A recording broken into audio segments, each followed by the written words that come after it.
4 arsye pse duhet të pini qumësht me hudhra. Në videot tona të mëparshme kemi folur vazhdimisht për hudhrën, për vlerat e saj ushqyese dhe shijen e saj fantastike që u jep gjithashtu recetave të ndryshme edhe shumë element ushqyes.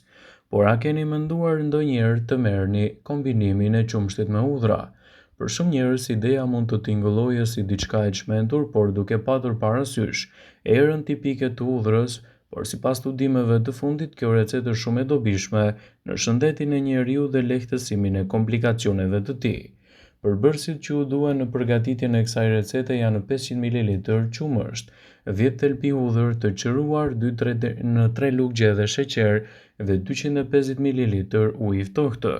Pasi merrni të gjitha përbërësit, i përzjeni me njëra tjetrën dhe më pas mund ta konsumoni atë sipas dëshirës dhe nevojës. Kjo është një mënyrë shumë e mirë për të nisur ditën, gjithashtu edhe për të mbajtur larg komplikacionet e një pasnjëshme, citon Elflaj.